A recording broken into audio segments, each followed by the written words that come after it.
Alhamdulillah Rabbil Alameen wa sallallahu ta'ala wa sallam ala Sayyidina Muhammad wa ala alihi wa ashabihi ajma'in amma ba'd. Can everybody just in the chat let us know if you can hear us, and people on YouTube as well, inshallah.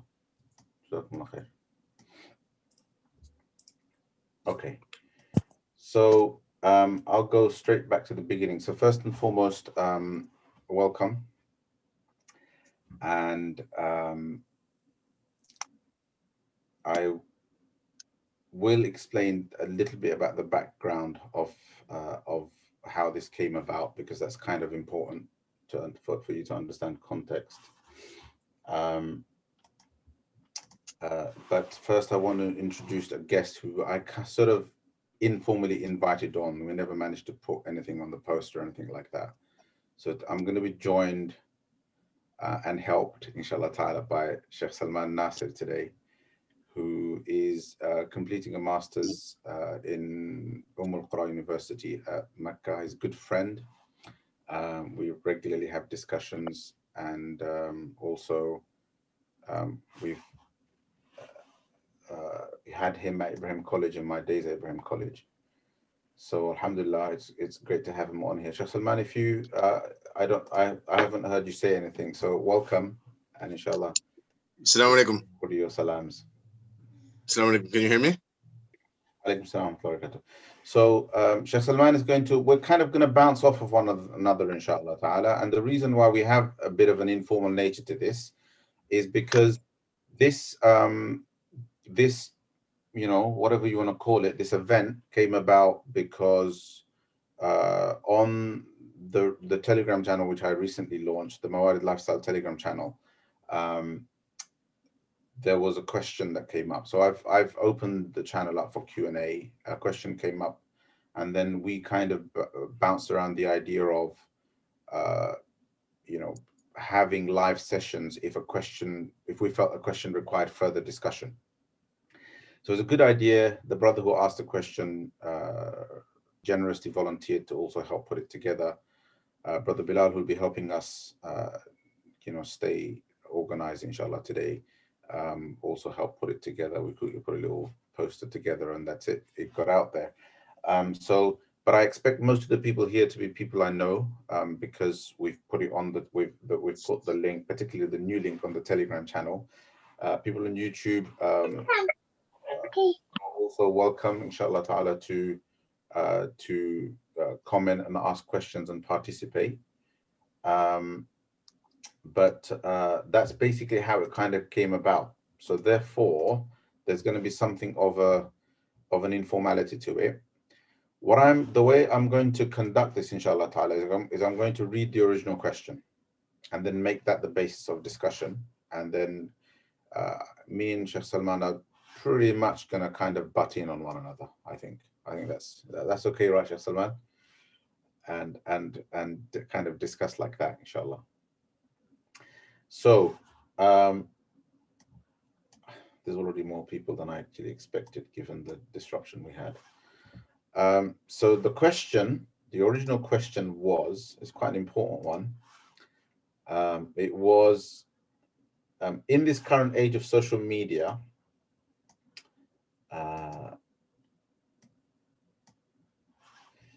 I'm seeing a lot of individuals and or groups claim that they and select individuals or groups are part of Ahlus-Sunnah wal Jama'ah, while others are not. For example, I know certain scholars and institutes who take the label, and he mentioned the group Salafiyya, and say that they are on the right path, while pointing at groups like Ikhwan al-Muslimin and specific scholars and say things like they are either Ahlul Bid'ah, don't take knowledge from them, etc.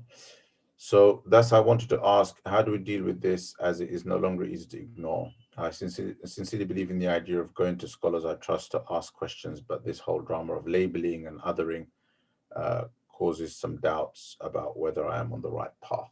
That's kind of the question. Now, the reason why, hopefully to everybody here, the reason why I felt this question needed to be taken seriously is obvious, because probably everybody has faced it, and everybody has faced contesting claims to what is right, or contesting claims to who is Ahlus-Sunnah wal Jama'ah.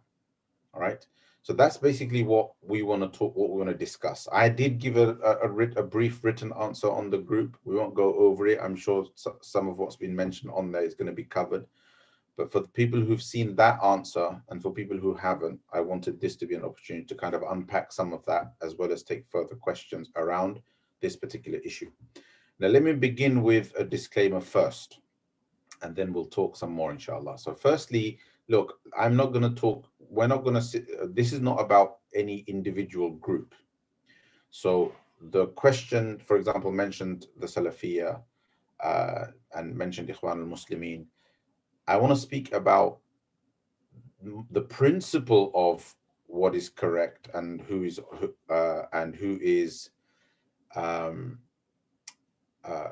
is Ahlus-Sunnah wal Jama'ah, and what that is based on, if you like. So I want to talk about the principle and then kind of maybe provide some background as to how groups come about and then how that relates to us, inshallah ta'ala. So therefore, this isn't really about discussing a particular group. If you think about the whole question of exclusive claims to truth and exclusive claims to who is Ahlus-Sunnah wal Jama'ah, then there's more than one group that does that. All right. So it's important to kind of remove the cobwebs and try to provide some sort of clarification, inshallah ta'ala. So with that said, let's start with a basic question. And I'm a little bit shaken by what happened before, so I'm going to take a breather and get Shaykh Salman to start answering that particular part of the question. So Shaykh Salman, who are, in your understanding, and I'll jump in as well, inshallah ta'ala, this question of Ahlus-Sunnah wal Jama'ah, how do we address it? Who are they? Right? What is that term?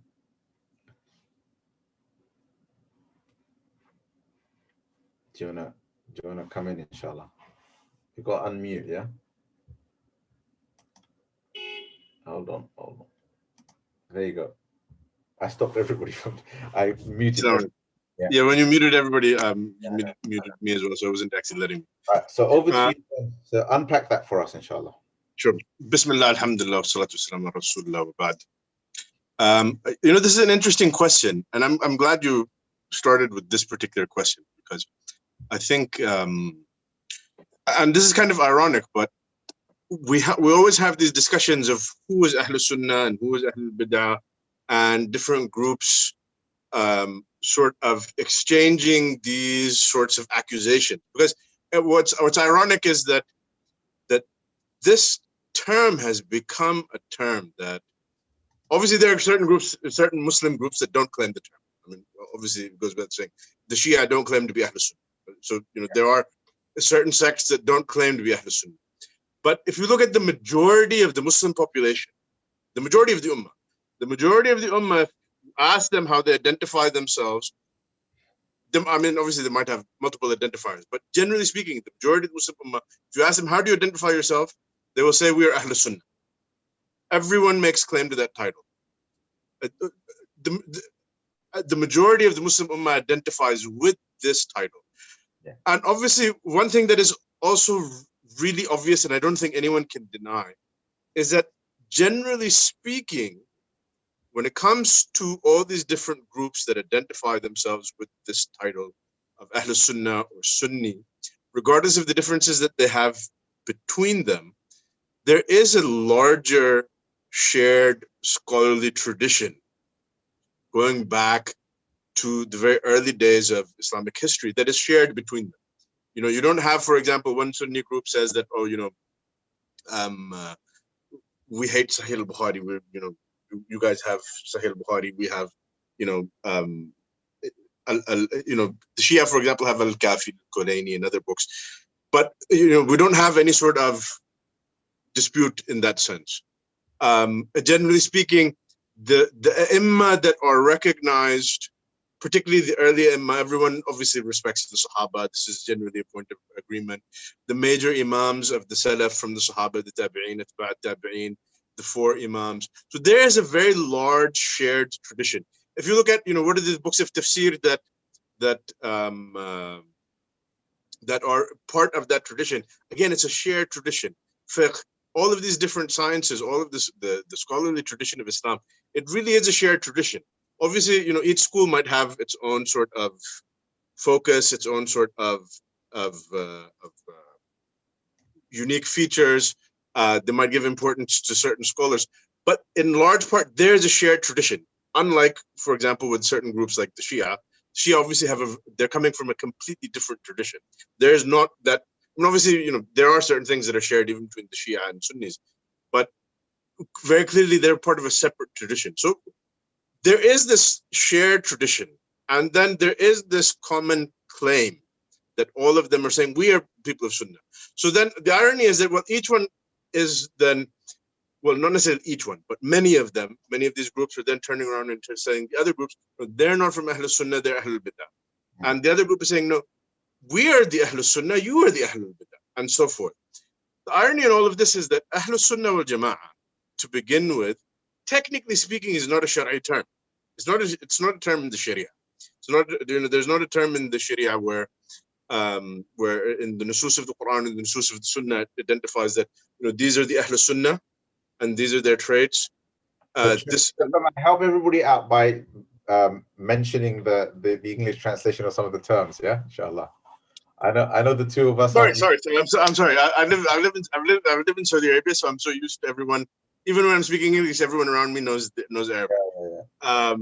So I tend to do that. Even when I'm giving classes in English, I'm usually giving classes to Tulab al-Ilm. So yeah, it's understandable. So I thought I'd remind you. My apologies. Okay, so basically, if you look at the texts, the sacred texts, you look at the Quran, you look at the hadiths of the Prophet ﷺ, you don't find him saying, these are the Ahlus Sunnah wal Jama'ah. No. Because the term Sunnah comes up. Sunnah is a Shari'i term. It's a term in the Sharia. It's coming to us from Allah in the Quran and from the Prophet ﷺ. The term Jama'ah comes up in various hadiths and so forth. So these terms have a basis. They have a basis. But the categorization of Muslims into Ahlus Sunnah wal Jama'ah and Ahlul Bid'ah is not a clear sort of categorization that exists in the in the Sharia. Like, for example, Prophet ﷺ said, Haqqul Muslimi ala al-Muslimi sit. The Muslim has 6 rights on his brother Muslim. The word brother is not there, but on another Muslim, you have 6 rights. It doesn't say the Sunni has 6 rights on another Sunni, for example. So you don't find this sort of taqsim into of Sunni and Bid'i. It doesn't exist in the text. This is something that arose later on, and I'm not saying that means that it's wrong, but it's important to understand that it's not something that is clearly defined in the Sharia to begin with. That this is what makes a person a Sunni. This is what makes a person a Bid'i. Which is one of the things that makes this issue so contentious is that, well, how do you define a Sunni in the first place? How do you find a Bid'i in the first place? Because it's not actually a Shar'i hukum. It's not a hukum of the Sharia that such a person is Sunni, and so therefore, he has these rights or should be treated in this fashion. Obviously, Sunnah is a Shar'i term. Bid'ah is a Shar'i term. These are Shar'i hukums. But in terms of the categorization of people, these are conventions, scholarly conventions that developed over time. Because eventually, once these differences exist, there needs to be a way to sort of deal with them. I just want to to sort of wrap up on my answer to this question, because I don't want to go into too much detail. But there's a very interesting quote from Imam Malik. Technically speaking, there's some weakness in the chain, but Ibn Abdul Barr reports this from Imam Malik in his book Al-Intiqa. A man comes to Imam Malik and he says, I'm going to ask you about an issue, and I'm going to make you my authority between me and Allah subhanahu wa ta'ala on this matter. So, Imam Malik, it's a pretty big sort of responsibility you're placing on him. He says, MashaAllah, la quwwata illa billah. Ask me what you have to ask me. So the man asks him, who are Ahlus-Sunnah? He says, Ahlus-Sunnah alladhina laysa lahum laqabun yu'rafuna bihi. Ahlus-Sunnah are the people who don't have a label by which they are recognized. Neither Jahmi, nor Qadari, nor Rafidi. So in other words, it's as if what Imam Malik is saying is that there are certain fringe groups that have broken away from the larger body of the Muslim Ummah. These fringes are not Ahlus-Sunnah. The bulk of the Muslims, these are the Ahlus-Sunnah. The normal Muslims, the ones who ascribe to the normative tradition of Islam. I mean, obviously in Imam Malik's time, things were very clear and much more straightforward. Now things might be a little bit more complicated because you have so many contentious claims. But nonetheless, there is very clearly a mainstream normative tradition that is representative of the majority of the Ummah in our time, going back all the way to the time of the Prophet ﷺ. Yes, differences exist. But I think, what Imam Malik has said here in this quote is very, it's very applicable even today. Because the reality is that the bulk of the Sunni groups, barring certain fringes that end up going to the point of making takfir of the majority of the Ummah, the bulk of Sunni groups, even today, share in a single tradition that is rooted in the Quran and rooted in the Sunnah. Yes, some might be closer to the truth than others. Some might be better in some respect than others. But as a whole, I think there's no reason to say that collectively the whole are not Ahlus-Sunnah wal Jama'ah. And if anyone says that they are, my question to them would be, what is your dalil? What is your evidence that this is the cutoff line for who gets to get into Ahlus-Sunnah and who doesn't? Because it's not a Shari'i hukum in the first place. Yeah. It's not something that the Sharia came and said, these people, if these mistakes, or this many mistakes, or this level of mistakes takes them outside of Ahlus-Sunnah wal Jama'ah, whereas less than that doesn't. Because obviously there's nobody who doesn't have mistakes, whether they're mistakes in certain ilmi issues, or mistakes in terms of their shortcomings in their amal, or whatever the case may be. Everyone has their flaws. Where do you draw? On what basis, on what Shari'i basis are you saying that it is wajib to make tabdi' of these people? It is wajib to shun them, to boycott them, and that they're not part of Ahlus-Sunnah wal Jama'ah? Because aslan, it's not a term that the Sharia defined. Yeah. So you can't base Sharia ahkam on something that is not a Shari'i categorization. Yeah. Okay. I hope that makes sense. Yeah. Well, I'm going to try and elaborate a bit more, and then we can maybe take off from there. I'm happy for people to start posting any questions, or if you have any clarification that you want to seek, then you can inshallah put them in from now, both on the YouTube chat, as well as those who are in the Zoom group now. So there's a couple of things. So one of the things that I think Imam Malik's answer is indicative of, and it's really important to note this for everybody, is the early Muslims were initially less interested about who are the Ahlus-Sunnah wal Jama'ah, or who's on the truth, because they began from the default of the truth simply being the people who accept Islam, the Muslims, followers of Muhammad sallallahu alaihi wasallam. So you were either a Muslim, or you weren't a Muslim, or you were a munafiq. There were these basically three categories. If you're not a Muslim, then you can belong to any one of a number of categories. You could be Jewish, you could be, Christian, etc., etc., etc. If you're Muslim, then the Quran speaks of you in terms of Muslim, genuine Muslim believer, with all of our kind of fluctuations in Iman, etc., sinfulness and etc. and so on. That's all acknowledged. But there was this clear demarcation in terms of truth, or in terms of being true to faith between believers and hypocrites.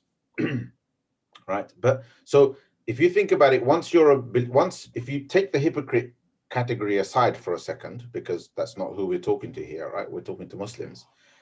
Once you're a Muslim, the default position from the time of the Prophet ﷺ and what the Sahaba radiallahu anhum ajma'in inherited from the Prophet ﷺ was of essentially uniformity, right? So there was no need for a definition in terms of Ahlus-Sunnah wal Jama'ah. And therefore it's understandable that in the early centuries, nobody felt the need to specify who exactly we are as Muslims beyond some of the key the fundamentals of faith. The way Imam Malik answers this question of who the Ahlus-Sunnah wal Jama'ah are by pointing out deviant sects is pretty much also how our aqidah, our doctrinal beliefs or our theology evolved and developed, in the sense that it evolved out of the identification of deviances. So essentially, some people got something wrong, right? And the Sahaba or the Salaf, the early generations, refuted them. They identified what exactly the point of deviance is, like the Qadariyah, for example, and their deviation with regards to the matter of predestiny or Qadar. The Sahaba were around at the time. Some of them dealt with it, their contemporaries dealt with it. They identified the particular problem, they clarified. And this continued to be the trend. We had at the time of the Sahaba the issue with the Khawarij. We had the issue with the Shia soon after. The issues were kind of clarified, but you ended up with these kind of deviances being clarified in terms of this is wrong, but again, the default remained, okay, everything else is correct and everybody else is fine.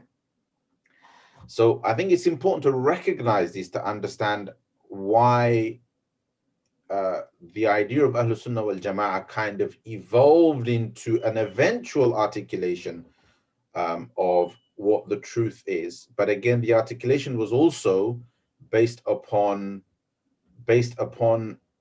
separating the mainstream that Shaykh Shams speaks about, the mainstream, the main kind of group, or the main trend, if you like, from the deviant strands. So those there was an objective behind, for example, stating that our aqidah is X, Y, and Z. So that bit of history is really, really important to understand in order to kind of appreciate how we end up with this term, right? And there's another thing about this term as well, and maybe Shaykh Salman, you can maybe jump in on this as well. The other thing about this term is Ahlus-Sunnah means the people of the Sunnah, and Wal Jama'ah means the people of the Jama'ah, as in the group, right? And generally the understanding is that this refers to the Sunnah of the Prophet ﷺ, and it refers to the group, the Jama'ah of the Sahaba, i.e. the group of the Sahaba. And the people who affiliate with that, people who seek their truth in that, are the Ahlus-Sunnah wal Jama'ah. Now, if you think about the whole of the Ummah, the majority of us, except for if you like, again, using that term as an identifier, if I may, the non-Sunni groups, if you just exclude them and just accept the premise that we're just talking about groups that regard themselves as Sunnis, then you will find that they all tend to meet that basic criteria of being people who take their understanding of truth, of the Sharia, of the Deen, from the Prophet sallallahu alaihi wasallam, right? Because if you don't do that, then you're not a Muslim. And also they rely upon the example of the Sahaba radiallahu anhu ajma'in and their understanding of the Sunnah of the Prophet alayhi salatu wasalam in addition. So that if you like, you have the Sunnah and then you have the first community to practice the Sunnah were the Sahaba. So therefore, the way they practiced it is an important further clarification, a further crystallization of what precisely was practically intended by the Sunnah. there was some variation in that, right? So there was some difference of opinion among the Sahaba and so on and so forth, which the Sharia accommodated. But if you end up being able to trace a view, an opinion back to the, authentically, of course, back to the Sahaba radiallahu anhum ajma'in, then you kind of conform to the idea of Ahlus-Sunnah wal Jama'ah, because that group that is referred to as Ahlus-Sunnah wal Jama'ah, that is very, very important to our understanding of the Sunnah. The opinion goes back to them, and it's for scholars to sift through opinions. But as a broad principle, basically, it's important to recognize that what that phrase, what that term means, and who or what it refers to. So later on, basically, the deviance continues. You know, people come up with new ideas and so on and so forth, and the term starts to get used more and more, and people start to make clearer and clearer articulations about what our aqidah is, what are the principles of our faith, and so on. Our Islamic sciences develop, and given the nature of interpretation in Islam, which is another whole topic, I have a video on this. Given the nature of interpretation in Islam, you end up with differences of opinion, which to most of you, I think, is somewhat understandable in fiqh. Most people here have a general understanding of what it means for there to be difference of opinion in schools of jurisprudence and why they exist. If you don't understand that, then you can ask a question. However, principally, in terms of the differences of opinion being a question of interpretation, in terms of just that basic idea, there's no difference between aqidah and fiqh. Meaning it's possible. So if you understand aqidah in terms of, if you differentiate aqidah and fiqh as aqidah being something that we must believe in, a kind of internal action of belief and affirmation of an idea within Islam, like belief in the angels, right? Angels exist. As opposed to something that you have to do and practice. There's like a simple, if you like, separation between aqidah and fiqh. But if you think about where do these things come from? Where do we take our fiqh from? Well, ultimately, we take it back from Quran and Sunnah. Why do we have different opinions in fiqh? Because of the issues of interpretation. Because Quran and Sunnah needs to be interpreted. And not all of the specific scenarios that we may need to practice have been clarified in the Quran, and many have not even been clarified in the Sunnah. That principle applies or can apply to matters of aqidah as well. However, there's some detail here that I'm going to bring Shaykh Salman in for, and that is the issue of Shaykh Salman, if you could come in and start talking about the issue of the things that are open, the question of interpretation, but mainly from the perspective of the things that are open to interpretation and the things that are not open to interpretation, and what that's based on. Because I think that's really, really critical to the conversation. And also to the brother who asked the question, what's the difference between Ahlus-Sunnah wal Jama'ah and Sunni? Sunni is just shorthand for Ahlus-Sunnah wal Jama'ah, by the way. All right. Yeah. So basically, a person who is from Ahlus-Sunnah wal Jama'ah is a Sunni. Yeah. Ahlus-Sunnah wal Jama'ah is sort of the name of the group. Yeah. Because Ahlus-Sunnah wal Jama'ah means the people of Sunnah and congregation, unity, and coming together. And what have you. Okay, that's a really good question, and to just sort of jump in at this point, I think one of the things that sort of muddied the waters regarding this topic is that so much of the early theological disputes were so contentious that it became customary, for reasons that are somewhat understandable, to refer to aqidah issues as usul al-din, and fiqh issues, for example, as furu'. But something that a number of scholars have pointed out, amongst them, furu', it means subsidiary, basically. So right. So usul are the foundations. Usul are the foundations, and furu' are the branches, the subsidiary issues, secondary issues. Yeah. So it became the habit of the scholars to refer to aqidah issues as issues of usul, and to refer to fiqh issues as issues of furu', secondary issues. The problem is that it's not exactly precise. Obviously, there are aspects of belief that are extremely fundamental. They're fundamentals of the religion. There are aspects of belief that are not fundamental.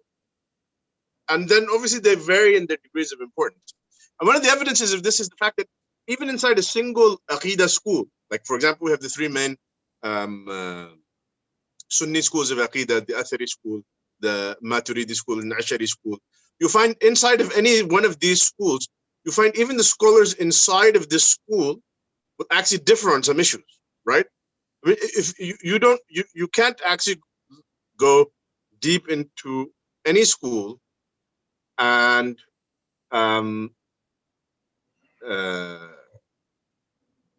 you can't really go into any school except that you will find that this differing exists. So the fact that this differing exists even inside of a single school is evidence of the fact that this sort of differing happens in Aqidah issues. Now let's take a look at fiqh issues. It's true that fiqh issues, Aslan, when we study fiqh, we tend to study the issues that are a matter of difference of opinion. A lot, particularly for those of us who are actually fiqh students, who have gone to a madrasa or an institution and are studying these things. The focus tends to be on studying the things that are matters of difference of opinion. The funny thing is that oftentimes many of the issues that are a matter of difference of opinion are things that you might not ever actually even face. Yeah. You might not ever, even as someone who's specializing in fiqh, some of the issues you study, you might forget about actually having to practice them. You might not even ever get asked about them. There's so many issues that I've studied that I've completely forgotten about because I've never been asked about them. I can't remember the last time somebody asked me about, certain rulings about sharecropping and things like that. But, those are things that are studied. But if you look at the actual ahkam of fiqh, there are many things that are actually fundamentals of Islam. I mean, is there any doubt that praying 5 times a day is a fundamental of Islam? Is there any doubt that, giving zakah on your wealth is a fundamental of Islam? Fasting Ramadan is a fundamental of Islam. Performing Hajj once in a lifetime is fundamental of Islam. And even many of the ahkam of Salah and zakah and siyam and Hajj, particularly the most important ones, the ones that everyone is going to have to practice, are generally agreed on. There are differences. There's a host of differences. I mean, as a Hanafi, you will be praying one way. As a Hanbali, you will be praying one way. As a Maliki, you will be praying one way. But even with those differences, the differences are not so much that if I'm a Hanbali tomorrow, if I pray behind a Maliki, he's going to be getting up from ruku and just start reciting Quran. Man, I'm lost. Isn't he supposed to be going into sajda? Because the salah, even with all those differences, our salah is actually the same. Which is why we're able to actually pray together. Like I don't get confused when I pray behind a Shafi'i or a Hanafi or a Maliki. Like, what is he doing? I didn't know that in their madhab they have an extra rak'ah in the salah. There's so many of the fundamentals that are in fiqh as well that are actually fundamentals. They're actually usul. Because of this, this shorthand that aqidah is usul and fiqh is furu', secondary issues, we actually tend to lose sight of the fact that there are fundamentals in usul. There are fundamentals in aqidah, and there are fundamentals in the ahkam of actions. Yeah. And then there are also secondary issues in aqidah and secondary issues in the ahkam of action. I'll just give you just one example. One of the most contentious issues in Islamic history for theology is the issue of khalq al-Quran. One of the biggest controversies in history. And then khalq al-Quran is the idea that the Quran is created. Nobody asked me what that means. If you don't know what it means, alhamdulillah. The funny thing is that if you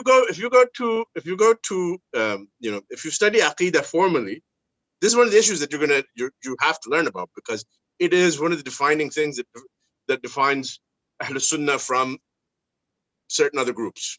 One of the most important ones. Okay,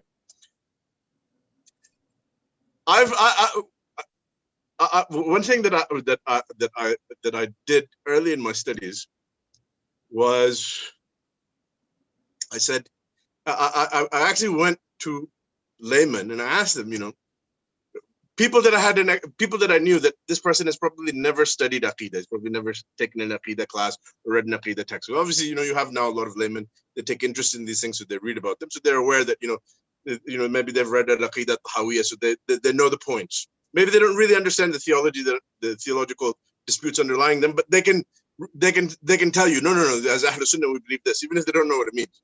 Yeah. So when I would ask them, so the official Ahlus-Sunnah position is that the Quran is uncreated. Okay, there's not any dispute on this. All of the Sunni schools agree on this, that the Quran is uncreated. So now, the thing is that what they actually mean by that is something that the average person will have no idea what it means. So what I would do is I would ask laymen, what do you think of this issue? Do you think the Quran is created? So inevitably, what I found, the majority of them, like, yeah, of course it's created. And it's not Allah, so it's created. So now why am I mentioning this? This is such a critical issue that was in theological studies, is given a lot of importance and goes into a lot of details. The average Muslim doesn't know it, and he doesn't need to know it. Now, why is it such an important issue in theological studies is not something that was really even of concern for our talk here. But it just, I think it illustrates that,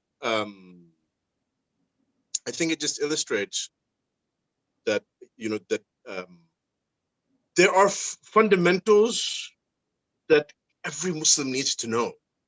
And then there are things that even Sunni scholars differ on. And then there are issues that might be contentious between Sunni groups and other groups, but they're not, but even with them being issues that are contentious between different Sunni groups or between Ahlus-Sunnah and other sects, they're not necessarily always of the same importance as the things that every Muslim needs to know. Like, every Muslim needs to know that the Quran is Allah's speech, that it is perfect in its guidance, that it is miraculous. I mean, there's a host of things that you can list off that every Muslim needs to understand about the Quran. Every Muslim needs to understand about Allah subhanahu wa ta'ala. These are the real fundamentals of Aqidah, particularly for the average Muslim. And so getting the average Muslim into these theological debates that are debates between scholarly groups, they don't even, oftentimes they don't even understand what's going on. But like this issue of Khalq al-Quran, I mean, 90% of the Muslim Ummah today, I'm sure, has no idea that this issue even exists. Yeah. Much less having a position on it, much less being able to explain to you what it is. So does that mean that they're not from Ahlus-Sunnah?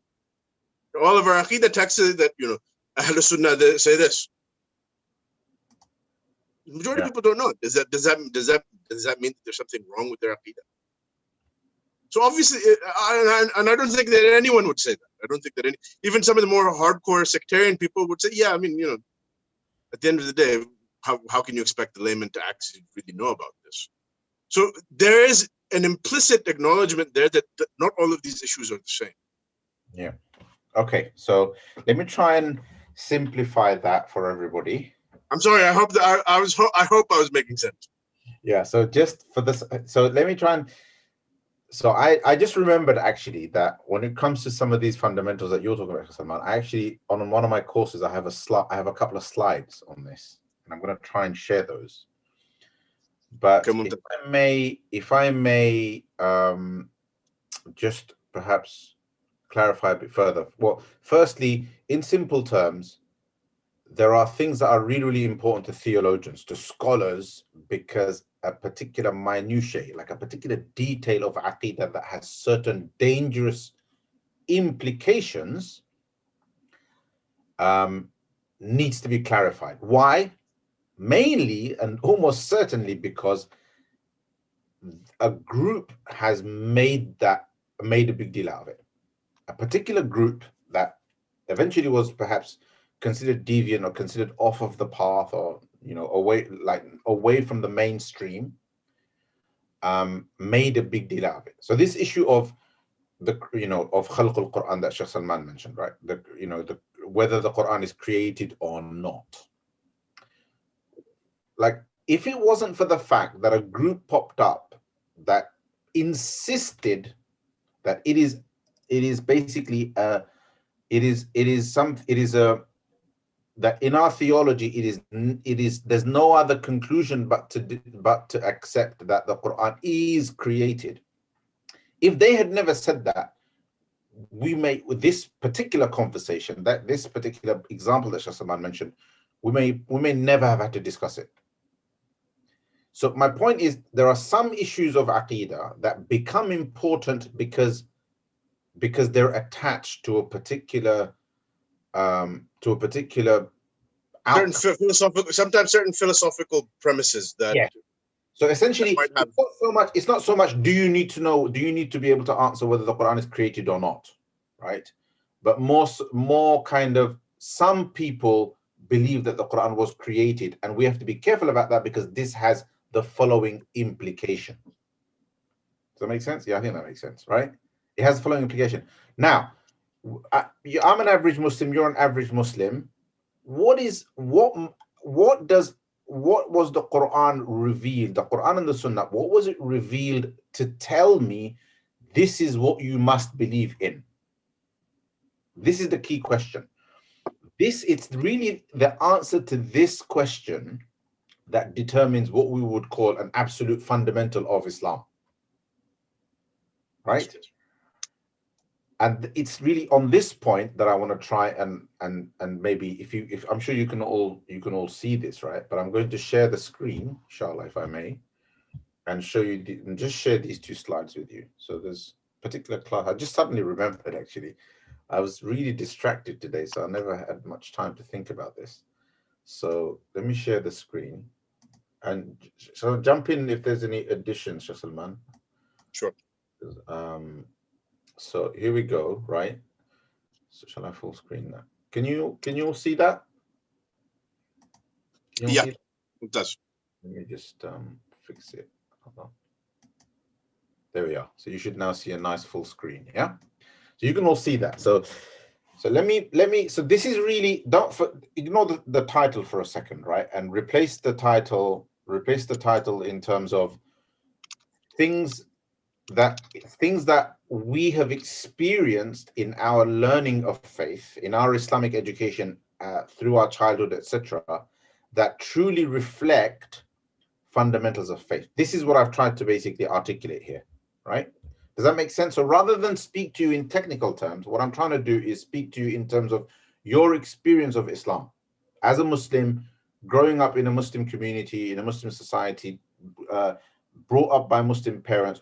What were the things that they taught you as absolute essentials? You went to the masjid, you went to maktab, you went to madrasa, and they taught you these are absolute. You have to know this.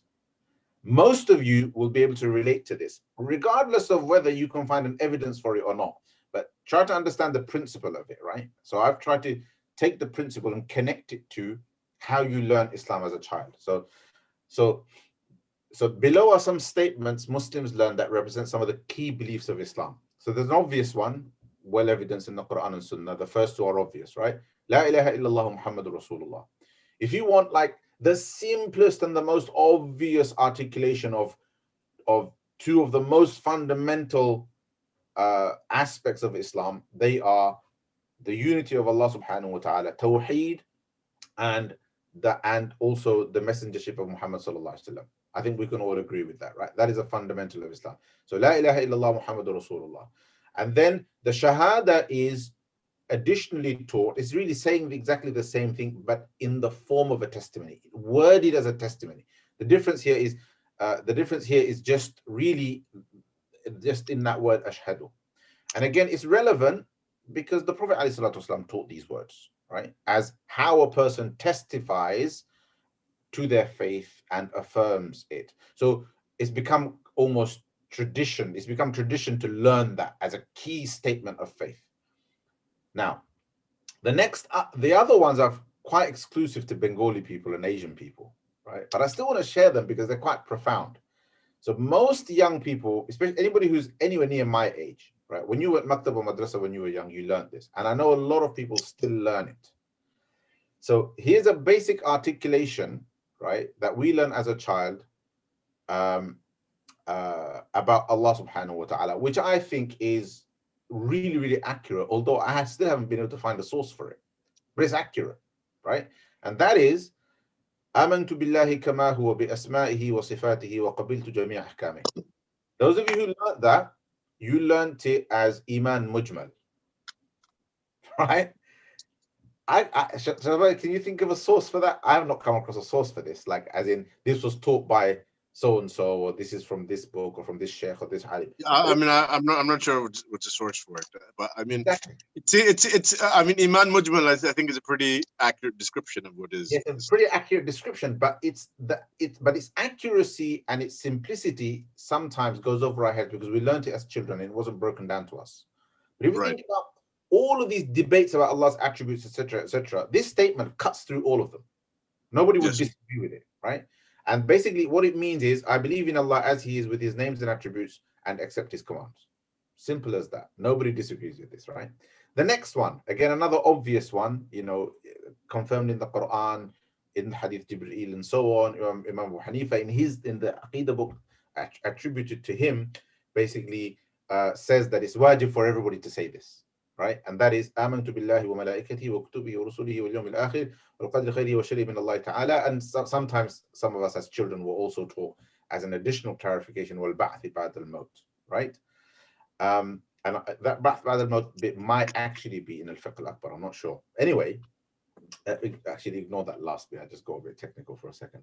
So you all know what this means, and this al-Ba'th is mentioned in one of the versions of the Hadith of Jibreel.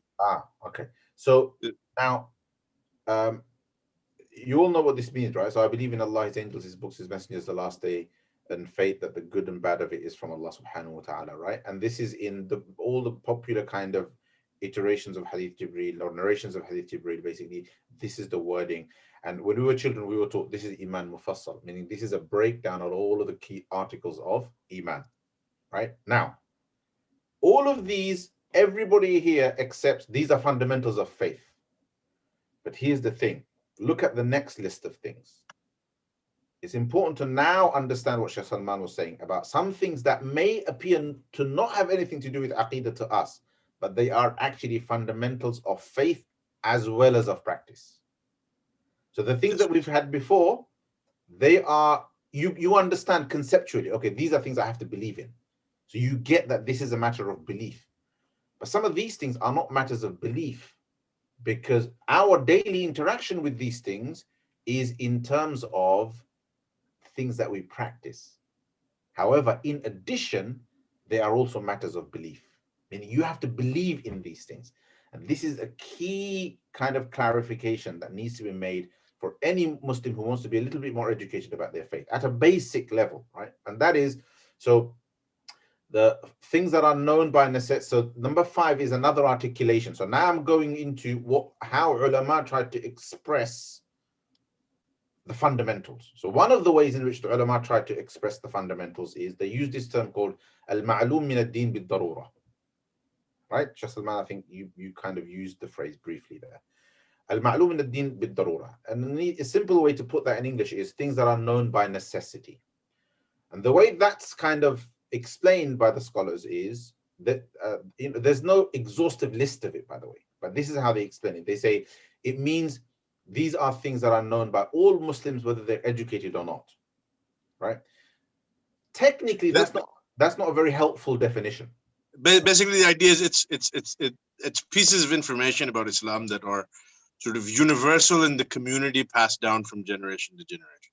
Yeah, but by definition, though, because of the kind of subjective and somewhat experiential nature of this, it may mean that something is known by everyone and accepted by everyone in the community, but it's not really a fundamental because culturally we've kind of adopted. Yes, there's a bit of a technical dilemma. That's a technical dilemma, which is why I tried to basically bullet point some of the key features. That's the point of this, right? So I've tried to bullet point some of the key features of things that would be ma'lum min ad-din bid-darura, right? And then I've tried to kind of summarize it in one simple statement. So let's look at these examples. For example, everything mentioned earlier. So that's not supposed to be everyone. It's supposed to be everything. That's a typo. So everything mentioned earlier, i.e., the articles of faith, that basic pronouncement about Allah subhanahu wa ta'ala, etc. You know, the kalima tayyiba, the kalima shahada as we know it culturally. Those are fundamentals of faith, right? And these would come under ma'lum min ad-din bid-darura, known about the religion by necessity. The next would be then. Now after that, we would include in there the articles of Iman, the articles of Iman already stated, but also the articles of Islam, the 5 pillars of Islam, right? So shahada not as something to believe in, but also as a pronouncement, right? The fact that you must pronounce your shahada, right, in order to be regarded a Muslim. Your prayer, your fasting, your zakah, your hajj, right? These are the pillars of Islam. These are not just things that you have to do, but also things that you have to believe in, right? What are the implications of that? The implications are that it is pretty much accepted unanimously that if a person disbelieves in one of these things, they're no longer a Muslim. Does that make sense? Now, let's move on. Simple things, right? Moving into kind of some lifestyle type issues, right? Eating halal and not eating haram. The fact that certain foods are halal, the fact that certain foods are haram, and that we're meant to eat the halal and we're not meant to eat the haram. For example, as a basic principle. Obviously, there's another conversation around what is halal and what isn't haram, Right. So what you're saying is HMC is one of the fundamentals of Islam. No, I didn't say that. Don't open cans of worms, man. Anyway, yeah, obviously that's not what is intended here. It's not the concept of eating halal. Of halal and haram in the area of food. So, for example, every Muslim knows some foods are halal, some foods are haram. You all know that, right? So that concept, it becomes a fundamental of faith. Now, are prawns halal or haram isn't a fundamental question of faith. That's a matter of fiqh in the true sense, in terms of it being a subsidiary question. Does that make sense? Or are COVID vaccinations halal or haram? That's not a fundamental question of faith. That's a question that can be discussed and debated within the parameters of the principles of our fiqh, or i.e. our tradition and our jurisprudence. Meaning the question of interpretation comes in. But when it comes to the question of some things are halal, some things are haram, there's no interpretation. You have to accept this, and everybody does accept this, right? Whether you even non-Sunnis accept this. That makes sense? It's an absolute fundamental, and denial of this fundamental principle is denial of something that is clearly established, and therefore unanimously the Muslims would say somebody who denies something like that isn't a Muslim. Does that make sense? Even though, think about it, it's a matter of our daily practice. You'd never think of this as a matter of aqidah, but it is, right? Like, let's just quickly go through the rest of them, right? So some of the details in the articles of faith, right? So as part of akhirah, as part of belief in the akhirah, there's Jannah, Jahannam, and some of the other details, right? The idea of reward, punishment, accountability, these kind of things. Then you've got things like some of the muharramat, things that are impermissible. So the glaringly obvious ones that most Muslims know, the fact that zina is haram, stealing is haram, lying is haram, killing is haram, consuming alcohol is haram, interest is haram. All of these things are haram and known by necessity, whether you're an educated Muslim, a alim, or whether you are a lay person, right? Everybody knows these things. And this is a snapshot, so you can add to this. But like I said, the ulama haven't tried to give an exhaustive list of this, which kind of creates a complication. So how do you come up with a principle that would accurately summarize it, right? And there are various ways to do this, right? So the broadest way to do this, to articulate a principle that encapsulates Islam, is what I put under number 6, which is everything brought by the Prophet Muhammad sallallahu alaihi wasallam,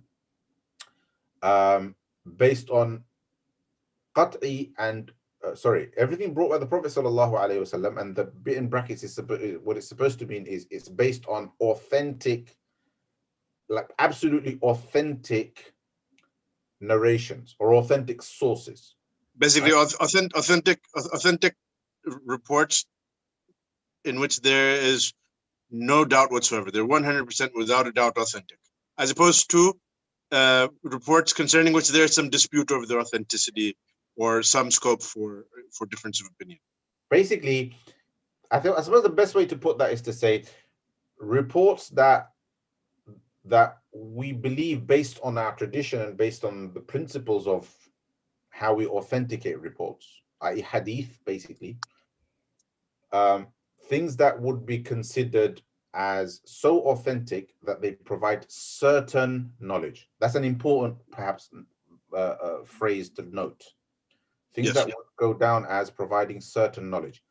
Anything that has come from the Prophet ﷺ that fits that description as one broad brush principle would be considered a fundamental of faith. Now there's some details here, but let me tell you where it becomes absolutely clear.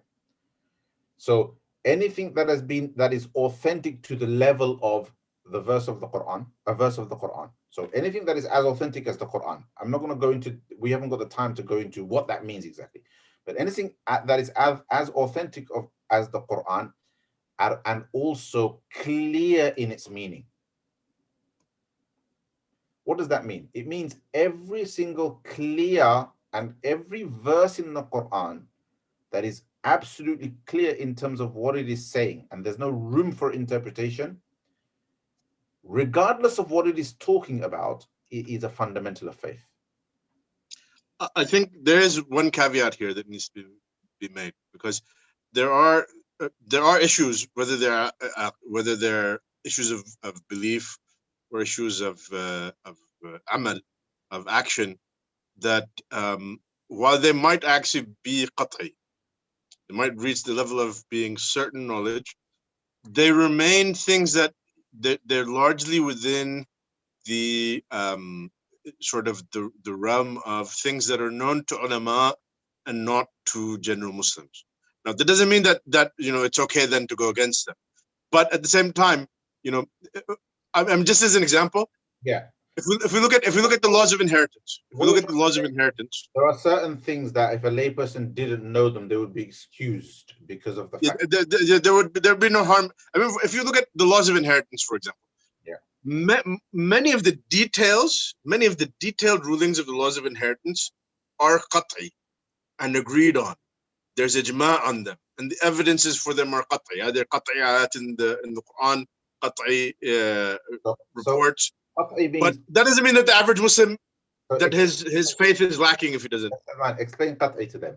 So qat'i means... Qat'i means basically things that we have certain knowledge, meaning scholars might have certain knowledge of it, because the average person might not be able to make sense of these things.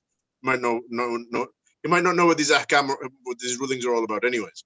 But many of the details, in this case, this person is entitled to this much, this person is entitled to this much, this person is entitled to this much, is something that for scholars is a matter of certain knowledge, because the evidences for it in the Quran and the Sunnah are so clear that there's no scope for dispute. So there are qat'i matters, and in a sense they're fundamentals. But even these fundamentals, I think we have to recognize that there's still going to be a sort of a gradation in terms of certain things are more important than others. Yeah. Like you have things. So let me help you out a little bit there, right? So basically what that means is, if a person didn't know about something that is a fundamental of faith, they could be excused. They wouldn't be declared deviant or non-Muslim or anything like that as a result. They simply don't know, right? However, where it kind of comes to some kind of a head, if you like, meaning it starts to have serious implications, is if a person was to deny one of the fundamentals of faith. Then there are implications. Then it starts becoming problematic. It starts to become problematic. Does that make sense to everybody? I know some of you guys are asking questions and making comments, right? And we will try and get to them, inshallah.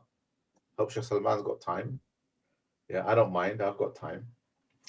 But just I hope this much is clear. Now, I want to just do one last thing, and I kind of teach like this. I try to kind of get too elaborate and then run out of time. So let me now explain what the point is. So already I'm seeing questions about Aqidah. Where do I go to learn Aqidah? So why have we explained all of this?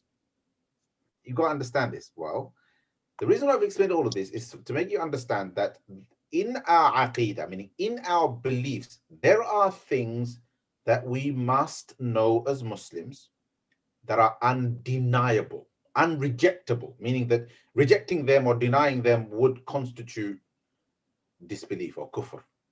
And it's important to know them. It's important to know them just to remain safe and to make sure that you are not such a layman that even the fundamentals of Islam aren't known to you. But those fundamentals are not necessarily, Shaykh Salman tried to say this before, those fundamentals are not necessarily the details that you find in an Aqidah book. This is the key point. Yes. Does that make sense to everybody? So this whole issue of who is Sunni and who is not, these are all questions of theology, meaning who is Sunni, who isn't. It's a matter of theology, meaning that it's theological disputes and differences of opinion that crystallize who is who. But for the average Muslim, these things are not practical necessities of their faith. The only thing that ulama have tried to pin down as something that the alim and the layperson, the scholar and the layperson equally must have awareness of is this idea of things known by necessity. And things known by necessity are not everything Imam Tahawi has mentioned in Aqidah Tahawiyah. Things known by necessity are not everything mentioned in Aqidah Nasafiyah. Or things known by necessity is not everything that the scholars of theology has mentioned, or everything that Imam Ibn Taymiyyah has spoken about, or everything that splits people up in masjids. No, things that are known by necessity by the layperson are a very, very simple list that I actually captured. Principally, I've captured in 2 slides, and you just saw them. By the way, if you don't mind my jumping in, this is a good point to point out that there's actually a number of imams throughout the ages who've actually pointed out that a lot of these theological issues that the theologians go deep into and have all sorts of technical discussions about, they said that the layperson should not be exposed to them. They don't need to get involved in them. I mean, just off the top of my head, Abul Walid ibn Rushd, the famous Maliki faqih. This is not the author of Bidayat al-Mujtahid, it's his grandfather. Abul Walid ibn Rushd, and of course Imam al-Ghazali. Imam al-Ghazali has an entire book devoted to this. Now I know that some people are not going to be happy about, maybe not anybody here in this group, but some people would not be happy about me mentioning Imam al-Ghazali. But he was right. He was right. We want, inshallah. He was right. I mean, there's no need for the layman. So many of the theological disputes that, and I'm not saying that there's a problem with studying these things. These have their place in the scholastic tradition. If somebody is going to be seriously involved in scholarship, Islamic scholarship, he's going to need to know these, and they might even be important for certain contexts. But for the average person learning the fundamentals of his faith, they don't need to get involved in these things. It's not actually something praiseworthy that you're exposing people to these things and creating controversy and creating confusion for them, because sometimes some of these issues they actually require a good bit of background in a host of different specializations for you to even be able to navigate the discussion. So it makes no sense to involve a person in those discussions. It's like, if I'm an astrophysics professor and I say I need to teach the advanced details of astrophysics to the masses because they're ignorant about this, and they don't know the basics of the scientific method, then they'll just be completely lost. I mean, obviously, that example maybe is a little bit absurd because nobody would care. But imagining if everybody cared and then they started fighting over each other over which astrophysics theory they subscribe to, it would be absurd because none of them would have any idea what's going on anyway. Exactly. Now, look, I'm now starting to get conscious of time because it's already 8:15. So, look, let's now come. So, after all of that, right? After all of that, let's come to this question of Sunnis and Sunni groups, because that's really how the question was framed. The question is framed, I'm confused because all these people are claiming that they're on the truth and they are the Ahlus-Sunnah wal Jama'ah. The reason why we've given you this, we've laid things out in this way, is for you to first of all understand that the differences of opinion that result in people, A, claiming exclusivity to Ahlus-Sunnah wal Jama'ah for themselves, and B, refuting others as being outside of Ahlus-Sunnah wal Jama'ah, are differences of opinion that may well be very, very important. They may be issues that are very important to people, but they are not necessarily important to the layperson, which is why, regardless of which group you belong to, if you pin it down to anybody who talks about these issues, you'll be able to pin them down to the idea that these are actually matters of scholarly discussion, that actually somebody truly belongs to a group if they are consciously aware of what a particular opinion is about. The average Muslim follows whoever they trust and whoever they rely on. Now you might say, okay, well then, yeah, but surely there are things I must believe in. You get what I'm trying to say? Surely it can't be that simple, Maulana. There must be things that I must believe in. Well, I just gave those two slides to you. Those are the things that you must believe in. And number six. I mean, if you sorry to interrupt you, but if you really want advice on what you need to believe in, read the Quran. Yeah, that's why Allah revealed it. That's why He revealed it. That was going to be my last point. That basically, sorry. If you don't know what to believe in detail in terms of every verse of the Quran and every highly authenticated hadith, like every hadith that is mutawatir, as we call it, then you believe in one simple principle, and that is, I believe in everything authentically transmitted from the Prophet ﷺ. In fact, you don't even need to say that. Principally, we are Muslims because we follow the Prophet ﷺ and we believe in everything that he brought. But obviously, of that, we have to sift through and make sure that what we know of that is what is authentic. The most authentic thing of everything given to us by Muhammad sallallahu alaihi wasallam. Now I'm coming back to Shaykh Salman's point. The most authentic thing is the Quran, right? Now, why might you then get into these issues that end up being points of debate and argument? Because you're a student of knowledge, because you've dedicated yourself to study Aqidah, because you're on the path of knowledge and so on and so forth. And if you've understood that, then you'll understand why it is wrong for these things to become matters of contention and debate among ordinary Muslims in the masjid. Okay? So why does it happen? It happens because some people, some groups make a simple mistake, and I'm not accusing a particular group, it's a phenomenon. Think of it as a certain characteristic, as a phenomenon that at some point or other plagues different people from all different denominations. And that phenomenon is to get too competitive about identity politics, and feel the need to always prove that the group that they belong to themselves is the most authentic, is upon the truth. I think part of the problem is structural as well, in the sense that when you go through your basic Sharia education, you're oftentimes taught a lot of things, but without a very clear direction in terms of, okay, what am I supposed to do with this? So sometimes, when you're a fresh graduate, you hit the ground with a lot of zeal and you're ready to come running. You're like, I've learned all of this stuff, I have to teach it to people. And you don't actually have a sense of, wait a second, why am I teaching this guy this? Like, he's got all kinds of problems going on in his life. Like, his marriage is falling apart. His kids have doubts about Islam, and and I'm giving a khutbah about Khalq al-Quran or something, Yeah.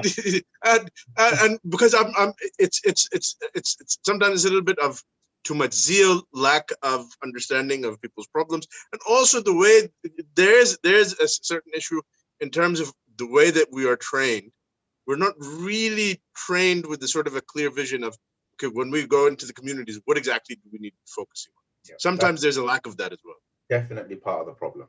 There is a difference between difference between what you know and what you must prioritize in your work in the community. Yes. Right? Just because I know X, Y, and Z doesn't mean all of that is relevant to everybody in the community and that I must teach it. And sometimes people make the mistake of doing that. And they forget that when they learn all of that, they went through a systematic process over several years. Yes. Right? And they're trying to impart all of that in a halaqah in the masjid.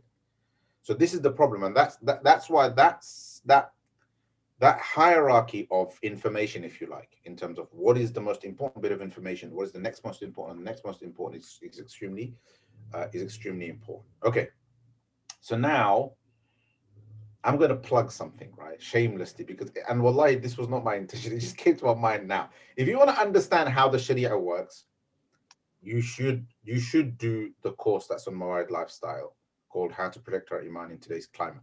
Although it sounds like this course is about doubts, it's actually about this. It's really about how does Islam work, right? So, and would you like to suggest can you think of a book that kind of simplifies the whole issue for people? Oh man, It's a difficult one, isn't it? It's like most. I can't. I can't because you haven't written it yet. No, great. Yeah, sweet talk will get you everywhere, Shaykh Salman. Anyway, people ask me all the time, what's a good matan to study for Aqidah and stuff like that. And I tell them, look, particularly when the person asking just wants to know just generally, as opposed to someone who's a talib ilm and is intending to know. The answer I give them all the time is Surah Al-Ikhlas. Yeah, honestly, that's the answer that I give them. Because there's not really one thing that I can point to and say that this work really focuses on the real fundamentals, away from theological disputes. I just don't know of one. Does that mean it doesn't exist? Not necessarily, but not that.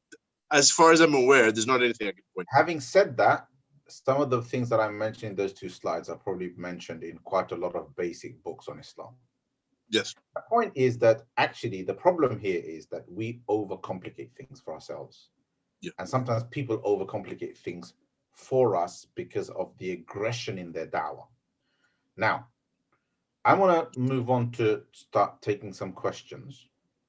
If that's okay?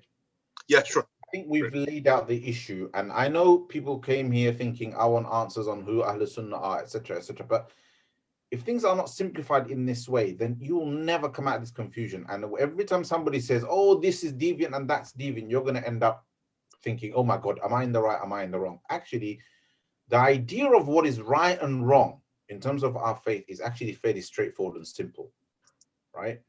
And I'm speaking to you guys. You're all here because you trust me. There may be one or two people who are on the YouTube channel who don't know me, right? But most people here, they've studied. If you trust me, this is how I would put it to you. However, if you said to me, Sheikh, I'd like to specialize in Aqidah, I'd like to study Aqidah, I'd like to study Sharia at a more advanced level, then I would give you a systematic pathway, which would eventually take you to some of these complex conversations in theology. Does that make sense? Now, so Shaykh Salman briefly alluded to something that I should mention, kind of seems silly not to now, and that is that let's talk about a few facts, right? So there's a few factual things I want to mention that I think you can take for granted pretty much, but they still need to be stated. Firstly, the vast majority of the world's Muslims are what we can give this broad designation of Sunni to. They're Sunni, i.e. they affiliate with Ahlus-Sunnah wal Jama'ah, the vast majority. Some estimates put it at about 85%. Yep. So the Shia population is about 200 million in the world. The rest are basically Sunni. Which, I'll give you a broader statistic. Basically, Sunni Islam, if you think of religious denominations in terms of major differences, then the largest single religious denomination in the world is Sunni Islam. It's bigger than Catholicism. So if you think of Christianity in terms of its three major denominations, right? So Protestant Christianity, Catholicism, and the Eastern Church. If you break it down in that way, and you break Islam down in terms of Sunnism and Shiism, all the other groups are too small to mention for now. Then the largest single religious denomination in the world is Sunni Islam. It's important. Why is it important to mention that? Because of what Shaykh Shams said right at the beginning, this idea of the majority. Going back to what Imam Malik said, this idea of the majority, it does statistically play out, right? This idea, and it has always done. So that's one point. Second point is, okay, if we were to think of the Sunnis in terms of broad labels, what are the key labels that identify the Sunnis? The three labels, if we took, I would say, a responsible, inclusive outlook, which I would say any reasonable scholar would agree with, and only seriously sectarian people wouldn't agree with, then the answer you would get for that question would be that there are three main theological schools. Let me put it that way. So you know how you have in Islamic law and jurisprudence, you have four famous schools of Islamic law: the Hanafi, the Shafi'i, the Maliki, the Hanbali.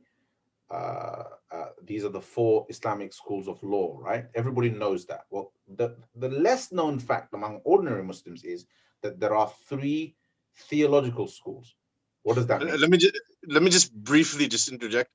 Aside from the issue of whether or not you recognize their legitimacy, there's also in terms of as a historical just reality. It's simply an established fact. These are the three major schools of Sunni theology. If you want to be really pedantic, then you could say these are the three Sunni schools that historically and today affiliate themselves with Sunni. Ahlus-Sunnah wal Jama'ah. They call themselves, they self-designate as Ahlus-Sunnah wal Jama'ah. Now, if you were to go, I would like to say that my view, Shaykh Salman's view, and many others is that all three of these are indeed Ahlus-Sunnah wal Jama'ah. All three of them are on the truth. Does that make sense?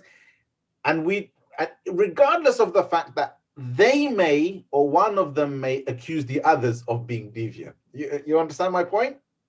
So, what are the three groups? They are the Ash'a'ira or the Ash'aris, the Maturidis. I'll Latinize it and say it in English, right? Ash'aris, Maturidis, and Atharis. Now, these three words mean to the uninitiated, right, to absolute beginners or people who haven't come across them before, these three words mean nothing.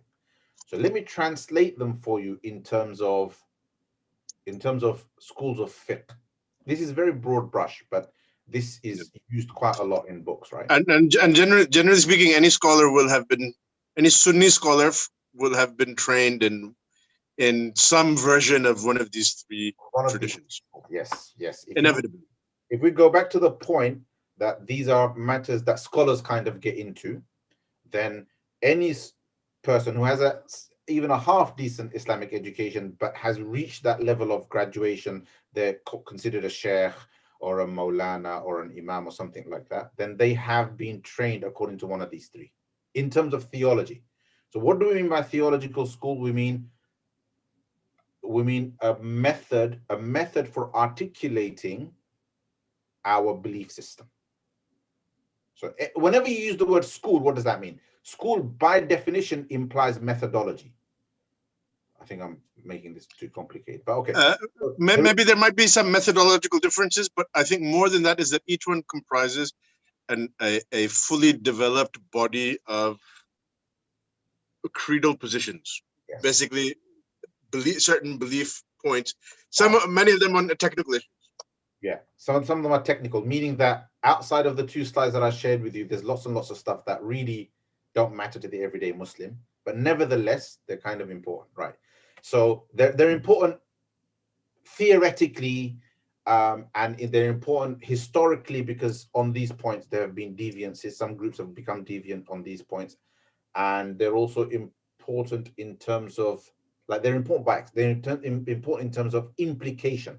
Why was it that a group was refuted on a particular point? Because its implication was serious, right? Anyway, let's just stick to the facts. The three groups are The Ash'aris, the Maturidis, and the Atharis, right?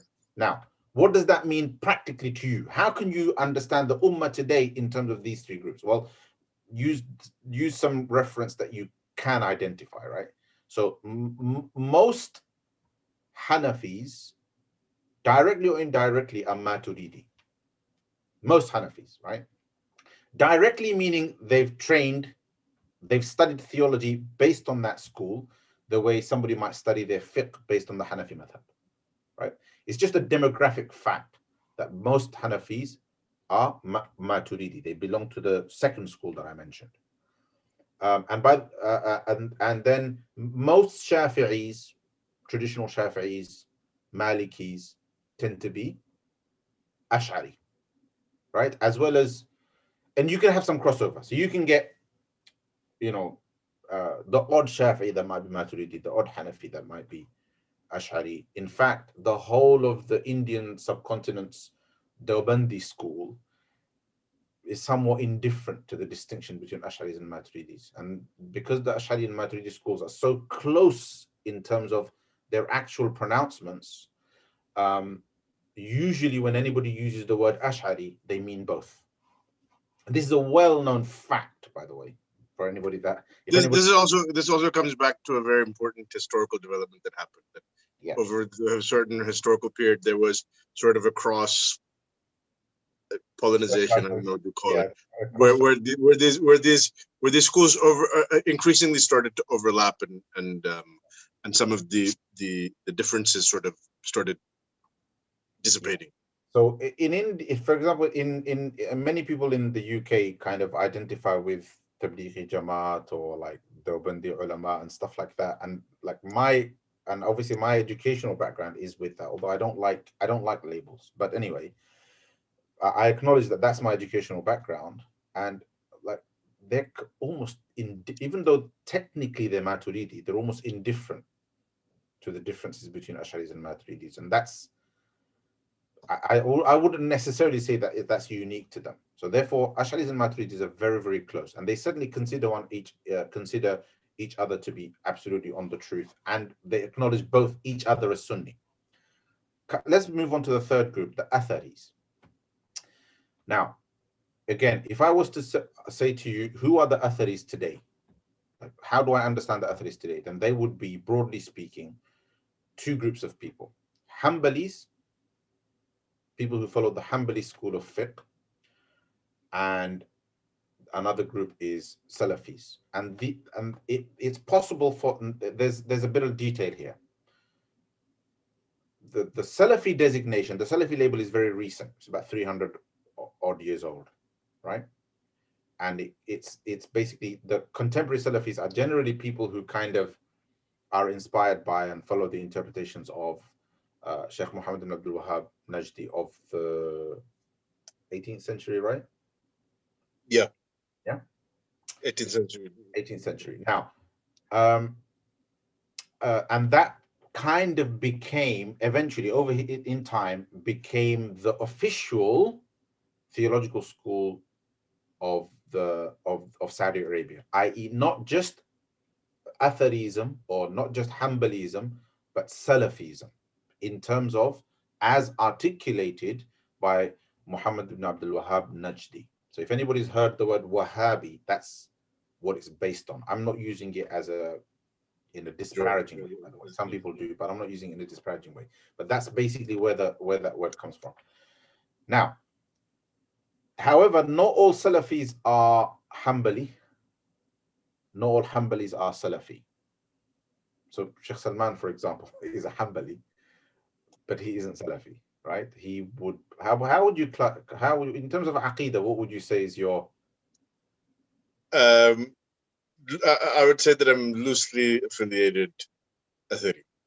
Athari, right? So more than anything else, because that is what I know. But for me personally, I would generally identify just as a Sunni, because I don't believe that that Athari school, for example, in Aqidah has a monopoly on the truth versus the Ash'aris or the Maturidis. So the Ash'aris could be right I might, the Asharis could be right on something, Maturidis could be right on something. I'm glad you said that, because this is going to be my concluding remark. I'm going to end on this to take a few questions, and that is exactly how I feel.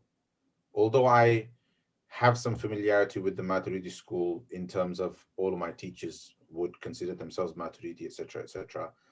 I have just as much familiarity with the Ash'ari school in terms of its acceptance. I've kind of throughout my educational life, I've only ever known the Ash'aris and the Maturidis. It was only afterwards that I got to learn about the Atharis and got to learn that they also are, part of Ahlus-Sunnah wal Jama'ah and so on, and then was somehow shaken a little bit by some of the polemics that were brought on by the spread of Salafism and so on. I do not believe there is any practical benefit to a Muslim feeling they have to affiliate to any one of the three.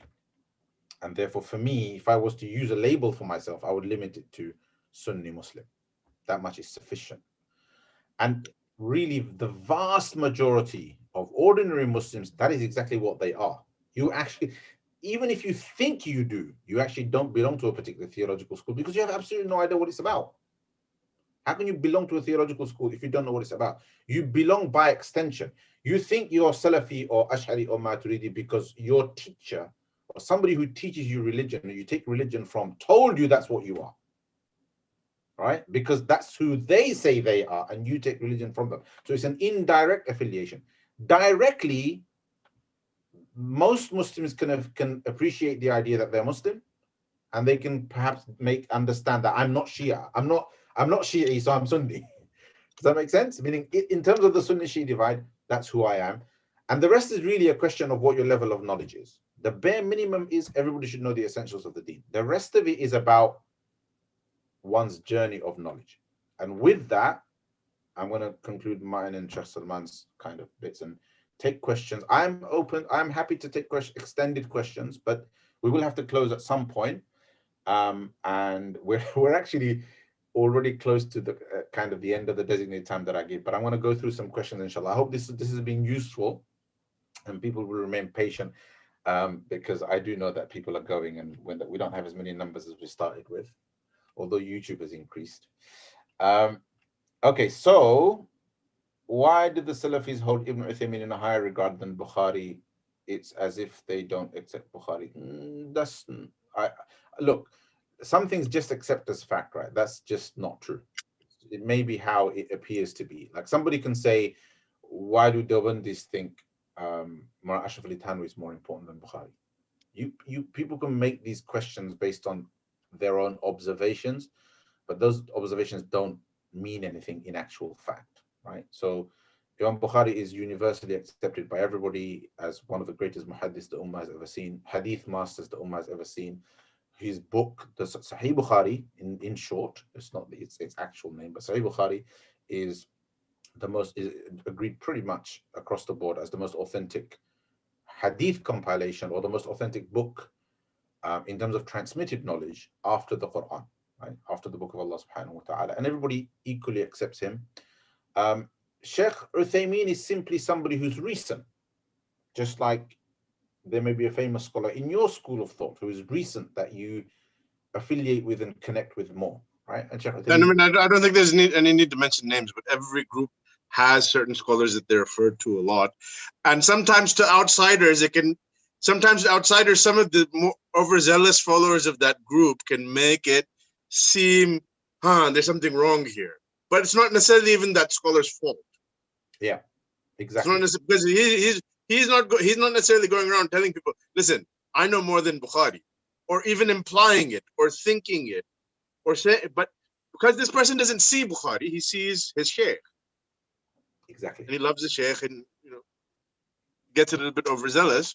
And so then oftentimes what happens is, a lot of times we tend to see the overzealous people because they also oftentimes tend to be the most vocal and the most loud and the most obnoxious, so they draw a lot of attention.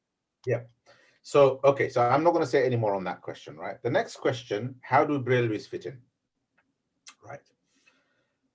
So I wish I could draw actually on a board now. So if you think of groups historically, right? You've got the Prophet ﷺ, the Sahaba.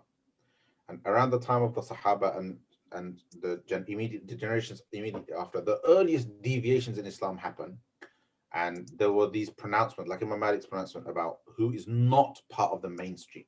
Not so much any labels, but these people are stray. And they borrowed some of the statements of the Prophet ﷺ to kind of refer to this idea of stray groups and the general masses and the majority and the jama'ah and these types of ideas. There are references to that in the hadith of the Prophet ﷺ, right? Then you have the kind of the in fact the four schools of fiqh actually predate their development predates the development and the crystallization of the schools of aqidah, the schools of theology, right?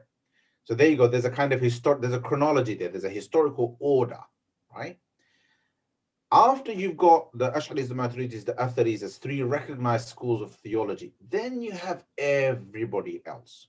And everyone that is Sunni belongs to one of those three, and therefore all other labels are tertiary, meaning they are of a third or fourth level, and mainly they are names that are associated with people because in more recent times there's a particular person that they follow because they brought a particular style, a particular method, a particular type of interpretation, or a particular emphasis, a particular movement. These are all possibilities. These are all reasons why you end up with new labels in later times.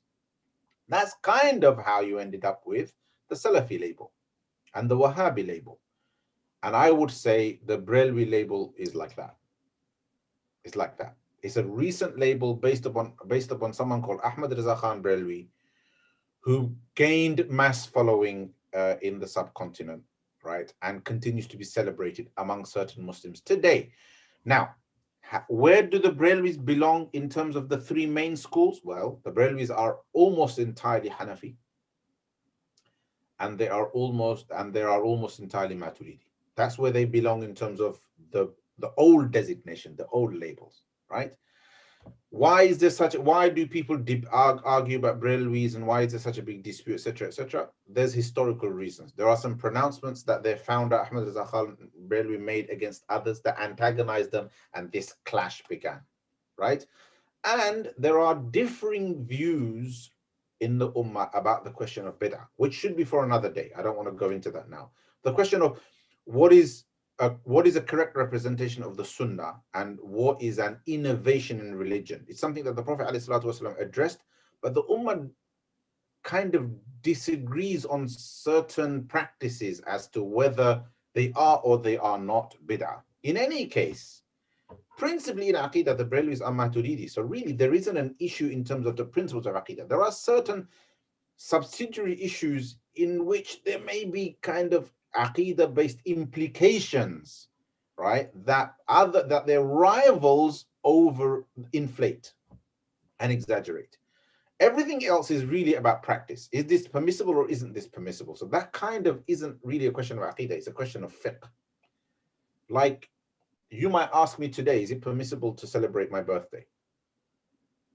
Does Islam allow me to celebrate my birthday? That's not a question of Aqidah. That's a question of fiqh. That's a question of Islamic law. The question of can we celebrate the birthday of the Prophet ﷺ has been looked at by people, and there's a difference of opinion. The Brelwis celebrate the birthday of the Prophet ﷺ, but it's also a question of Islamic law. And there's these kind of differences happen. So my point is that just leave it at that level for now. Look upon the Ummah magnanimously. All right. There are details, but explore those details not as a sectarian person, but as a talibul ilm, as a student of knowledge. These are two different attitudes. If you look at things through the lens of sectarianism, then what you're interested in is you're particularly interested in not knowing the truth, but proving you are on the truth. As opposed to a seeker of knowledge, a talibul ilm. When you kind of put those goggles on, a talibul ilm's goggles on, then you're really just committed to increasing in knowledge, right? And under the guidance of your teachers, you go where the knowledge takes you, right? And if you study under good teachers, you won't come out sectarian. either one of two things will happen. Either you will study under really, really good teachers and you won't be sectarian, or you will study well and in spite of your teachers, you will come out not sectarian. It depends. It could be any one of those things. Or sadly, which often happens, you'll be taught in a sectarian manner and you'll come out sectarian and it'll take you 20 years to mature out of it. The bottom line is there's a difference between looking at things in terms of groupism and sectarianism, and then looking at things in terms of questions of knowledge, right? And they're two completely different attitudes. Do you understand? And it makes a big difference how people end up based on what their attitude is and how they approach these things. So that's what I would say about, and if you want to ask me, what about Deobandis? What about Tablighis? What about Sufis? Sufism has a slightly different answer, but for the most part, I'd give a similar answer to the answer that I gave about Brelvis. Shaykh Salman, would you? If you just allow me, I'd actually like to just answer this last question that popped up in the chat and then take leave because it's almost 12 o'clock here. So this particular question, I actually want to answer it. So Sayyid Hussein is asking, if the three schools are historically called Ahlus-Sunnah, then by definition, they must all have an overlap by virtue of which the three are under one umbrella. Yeah. This overlap must be in the overall principles the three schools share, as creedal positions emanate from principles, otherwise the creedal statement would just be a claim. Is it not these overall principles which are shared between the three schools which make them Ahlus-Sunnah? Yeah. If so, therefore one must therefore one must understand what these principles are and learn them instead of theological positions, qua theological positions. Yeah. Subsidiary theological positions of other sects shouldn't be discussed amongst laymen, but these principles should. Such positions should only be mentioned as an exercise of application of principles. Yeah. Anyone who does not conform to said principles can be said to not follow the methodology of Ahlus-Sunnah. I mean, that's a good point, and it's an interesting point, and actually comes back sort of to what we talked about earlier. Yeah. I mean, the example that I gave about how, as a Hanafi, you can pray behind a Maliki, as a Hanbali, you can pray behind a Shafi'i, because he's not going to stand up and say, oh, in our madhab, we pray five rak'ahs for Asr.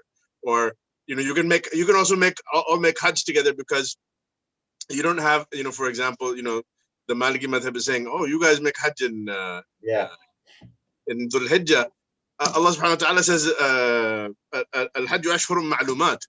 So we make Hajj in any of the months of Hajj. So, even with the theological schools, there tends to be a focus on the differences, and we lose sight that even if with the theological schools, just like with the fiqh schools, there's actually so much that is shared. Yeah, that is fundamental. And really, the reason why it's so fundamental actually comes back to what Maulana Shams said. It's fundamental because it's so clear in the Quran. Yeah, and again, it's really that simple. Yeah, and if I was to simplify it further, you have to go, Shaykh Salman.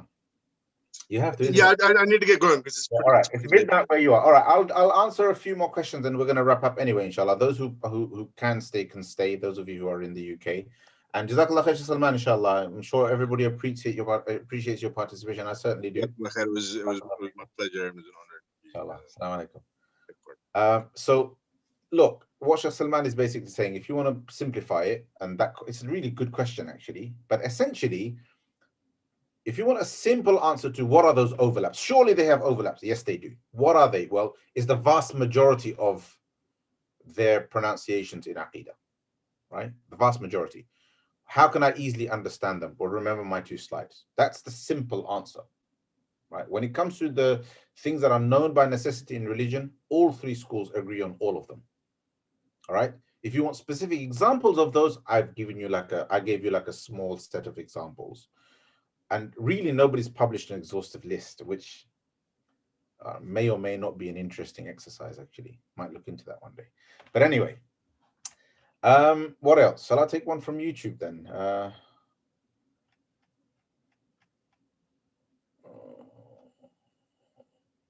Okay, I'll take one from YouTube. So, cause a lot of questions.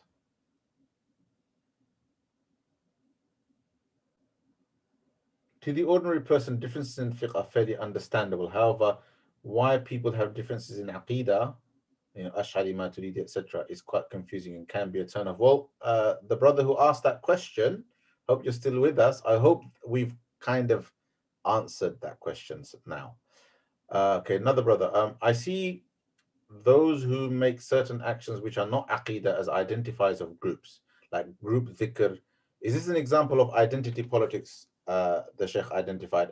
Straight answer, uh, Brother Amir, if you don't mind me taking your name, is yes. These things, basically, things that are essentially about details of fiqh, questions of fiqh. Um, sometimes groups prioritize them and make a big deal out of them, and that their emphasis on that particular issue turns into a group identifier. And other people then use that to label them and sometimes even refute them, right? So Sufism is one example. In the most generic sense, Sufism is basically spirituality. Everybody agrees with spirituality, but some groups have found specific forms of practicing spirituality that have been seen by others as controversial. And the simple question there would be, are there any questionable practices there that might go against our fundamental beliefs? If no, then what does our law say about those practices? And if those practices can be accommodated as within the law as permissible, then they're permissible. If not, then they're just simply impermissible. It doesn't make them deviant. It just means that they're doing something that is incorrect. If it is something that is open to interpretation, and there's ulama on this side and the ulama on that side. There's some ulama that say it's permissible, some ulama that says it's impermissible. Then I can, like 95% of the times when something is differed upon among the ulama, you can end up with a simple conclusion. It's a matter of difference of opinion. Both sides are valid. And it's not the job of 95% of the Muslim Ummah to try to judge between the opinions of the scholars. It's something that scholars do in classrooms and in lecture theatres, right? And when they write academic papers and so on and so forth. It doesn't affect the rest of us, right? We can come up with some basic conclusions like that. Is there in fact difference of opinion? Yes. Who do you follow? You follow who you trust. You follow who you trust, right? Oh, I've always been brought up as a Hanafi. No problem. Fantastic. You carry on, right? And so on. Actually, the answers are really simple. It's just complicated by polemics, by sectarianism, by these contesting claims to truth. We are on the haqq and we are right and everybody else is wrong. This is a pathology of sorts. It's actually a spiritual problem. And sometimes people are at fault, sometimes they're not at fault. Sometimes that's just how things end up with people. We're just competitive by nature. All right. If you've managed to get to the point of maturity and you find this convincing, and then fine, alhamdulillah. But don't now get into sectarianism over, well, everybody's on the truth and you lot are deviant because you don't believe everybody's on the truth. Then you're just recreating the same problem. Just don't be sectarian. If there is anything that we can agree upon that's wrong, then the sectarian mindset is problematic. So don't adopt that, even for the sake of what you think is true, because there is no benefit. There literally is no benefit in it. All right. Okay. Deobandis and Brelwis are both Hanafi Maturidi, but one group seems closer to the Salafi Atharis. Is there a reason for this? I actually wouldn't necessarily agree. And I don't know if I should discuss it here, but basically there is an assumption that the Deobandis are closer to the Salafis and the Atharis, but actually not. There's Salafis tend to make a lot of pronouncements against other groups, right? I personally don't have a problem with the Salafi ideology, but they might have a problem with mine. That's just a fact. That's just how it is, right? Is it right? Is it wrong? I'm not going to comment on that for a second, right? I don't want to damage anybody. I don't want to hurt anybody's sentimentalities. But the Salafis, as a matter of fact, consider both the Brelwis and the Deobandis to be problematic, right? So this idea that one is close to the other and not the other comes from one simple thing, and that is there is a kind of a political stroke historical clash between the Deobandis and the Brelwis, and it has manifested, it's played out around the issue of bid'ah. What is bid'ah, what is not? The Bandis have categorized many things that the Barelvis do as bid'ah. The Barelvis have defended them, which is exactly what the Salafis did since the time of Muhammad ibn Abdul Wahhab Najdi. A big hallmark of their movement was to kind of mark lots, to look at, evaluate people's practices, look at people's practices, and then say, this is bid'ah, you shouldn't do this, this is wrong, because it's an innovation. Although it might appear straightforward, or this is an innovation, but there are differences of interpretation in the very question of innovation. So it's actually not as straightforward as it might sound. However, this is the reason, and that's why the similarity is observed. Both are anti-bid'ah in their own contexts. And that's what basically gives people the gives people the impression that they are closer. But actually, to the Salafis, both are wrong. But that's internal politics. That's internal polemics. It's not something that you guys have to get stressed about as people who, I don't know, for whatever reason, have ended up in my class. All right. So, if you trust me, then I can say to you, rest assured these things are not important unless you're a student of knowledge and are academically interested in these questions. Okay. Right, let's just look at this one here. Please, could you kindly expand on where one can take knowledge regarding Aqidah?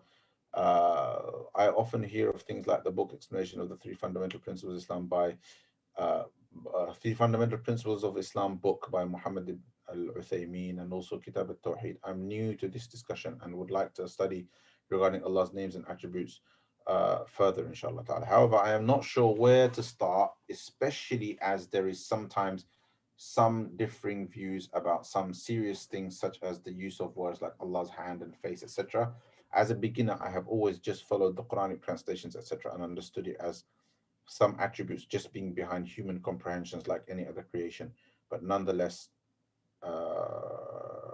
I think you meant just being beyond human comprehension like any other creation, but nonetheless still valid. Well, I think you've taken a very wise approach, right? In my view, you can read any book from any scholar, if you want, right? It's not a problem. Reading is good. It develops our knowledge and so on. All I would say generically for whatever book you're exposed to and whoever you're exposed to, I would say just when it comes to latter-day sectarianism, and I hate to say this, but trust me on this, right? I shouldn't make an appeal to authority, but there's no time for me to go into this, right? But basically, when it comes to latter-day sectarianism, based on everything that I've said, don't let that get to you. Take that with a pinch of salt and try to focus on the fundamentals of faith, right?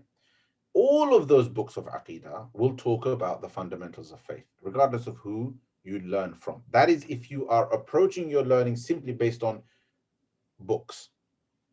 My suggestion would be try to approach your learning based on teachers.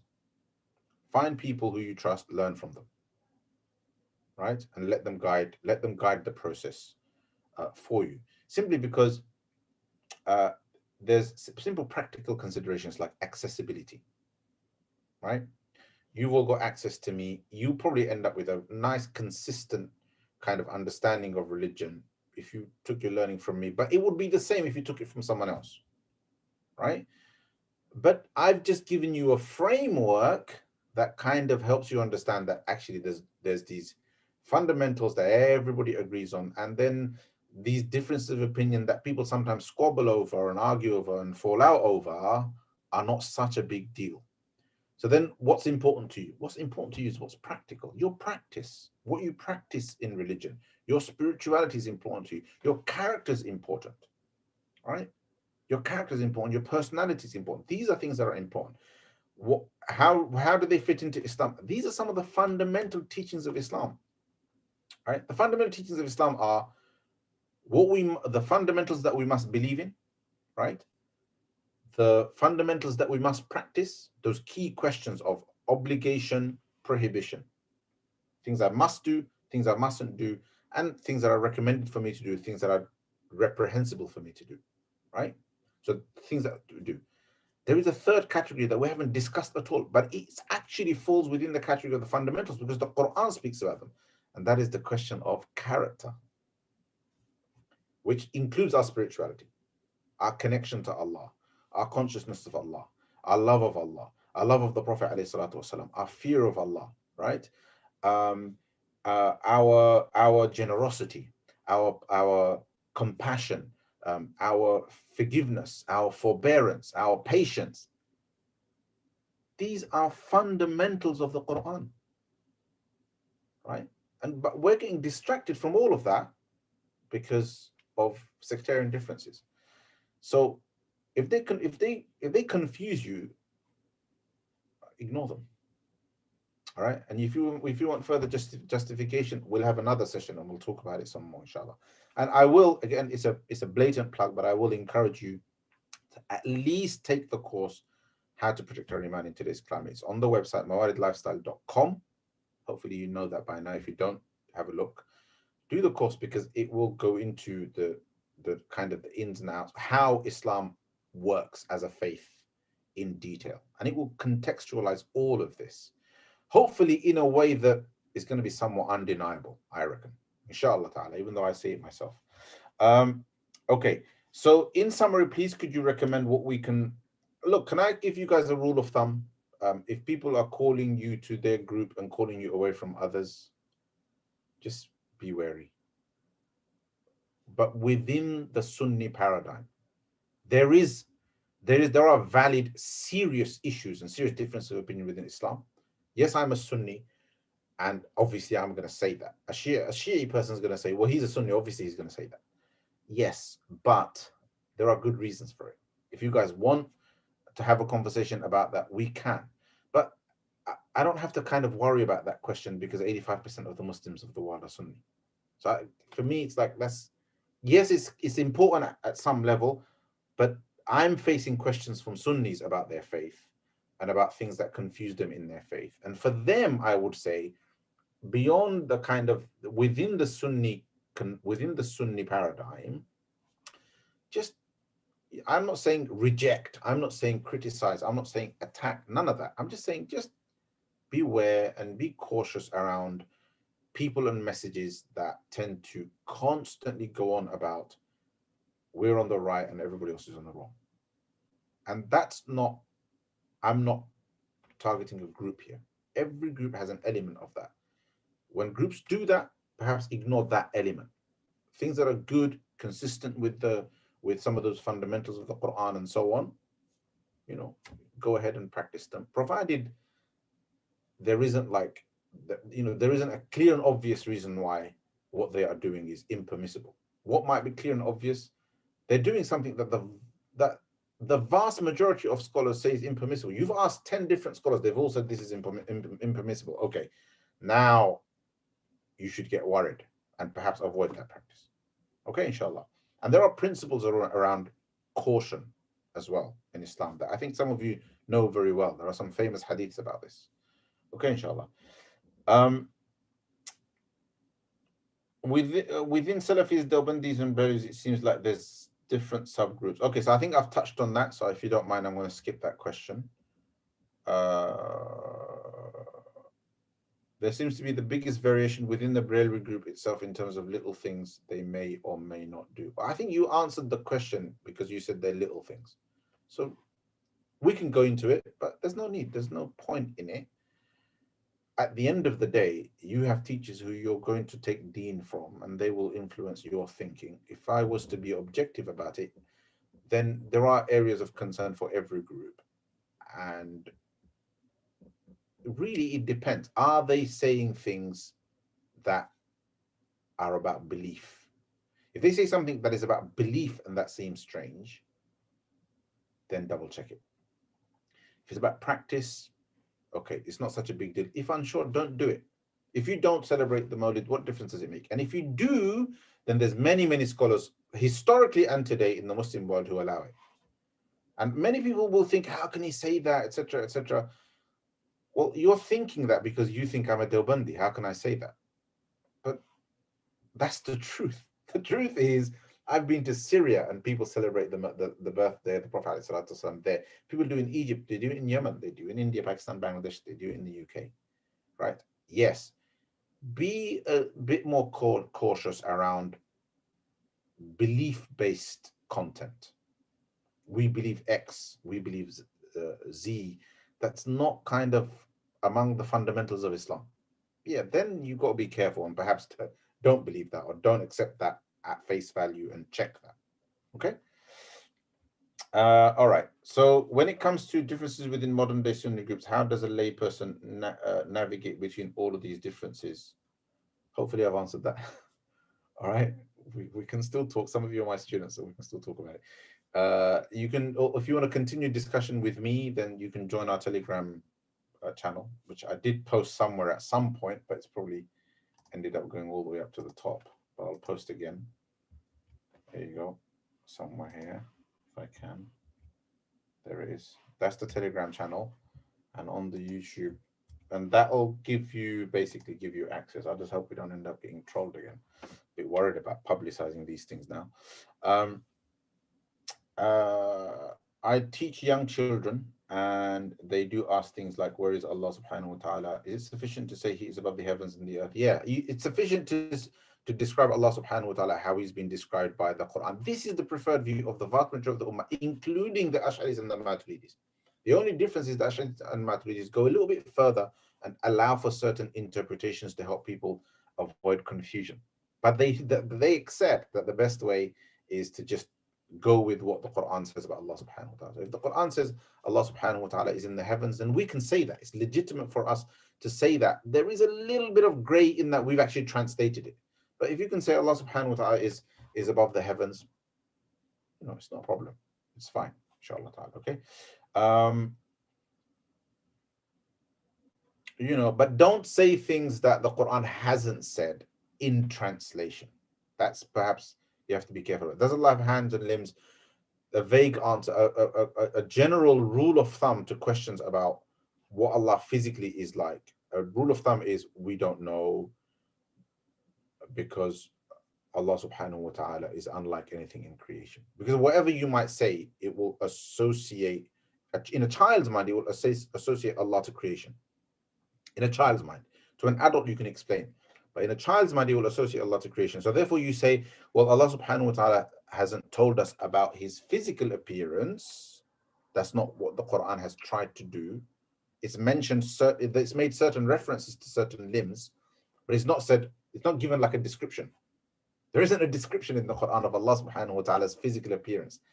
All of Allah's descriptions are focused on his attributes, right? His attributes in terms of power and knowledge and things like that, right? So therefore, and there is an important principle that really kind of cuts through everything, and that is laysa kamithlihi shay'un wa sami'un basir. There is nothing like unto him, and he's the all-seeing, all-hearing, right? So there is nothing like unto him. Hold on to that as a rule of thumb, and just make sure we don't teach children anything that goes against that principle, okay? And you can, whenever you say something that is in the Quran to children, then qualify it with, there is nothing like unto him. Qualify it with that. If that seems difficult to children, then just say, well, Allah is unlike anything in creation, and Allah subhanahu wa ta'ala told us how he is in terms of his attributes. What's important to us is to know that Allah is generous, to know Allah is forgiving, and so on and so forth. Okay, inshallah.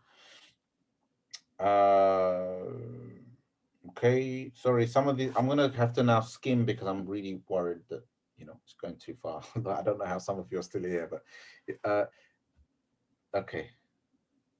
All right, so I think we're done with questions. YouTube.